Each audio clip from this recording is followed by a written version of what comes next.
आमे मिछ कहवा सरकार नुह आमे कथारे नुह काम विश्वास करू काम करके देखौचु को कटक जिलापाल सारा ओडिशा रे केस ये 8737 टी अभियोग मध्यरु 7371 टी अभियोग अर्थात 84% अभियोगर समाधान करा जाइछि। जदि किछि डाउट अछि याकू आपण माने इनक्वारी करि परिबे तर्जमा करि परिबे रिपोर्ट बनै परिबे ये केबे मिछ नाही आमे मिछ कहवा सरकार नुह आमे कथारे नुह काम विश्वास करू काम करके देखौचु जो ऑफिसर शुणवे नाही सी लोक आउथरे आम पाक आसुची तापर तांको सेक्रेटरी एठी मु ताको निर्देश करूची सेक्रेटरी पुणी तनाघना करूचंती जी 4 थर हेलानी आसुचंती किछि केस तो 4 थर भी आछंती लोक माने 4 थर अभियोग कलुनी आमर केस हो नै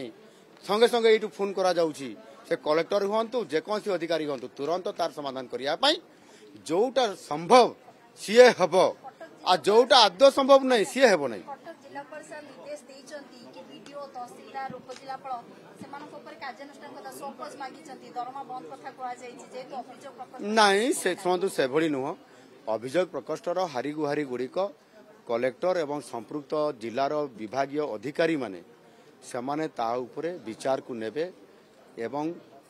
रिपोर्ट करिवे कलेक्टर को कलेक्टर रिपोर्ट करिवे संपृक्त विभागर सचिव मानकू तापर हेबो जोटी जटिल हेबो केस जटिल भी आसीबो सबु केसर हठात समाधान नै जो बोली माने नाही यानी तार समाधान निश्चित भाव हेबो सेथिरे कलेक्टर जो निर्देश देइछंती जदि समाने केई जदि बेखातिर करूछंती बा ताकू कार्यकारी करौ नाहंती ताहले तांको पाखरे आईन अनुसार जो पदक्षेप नबा कथा से नै परिबे।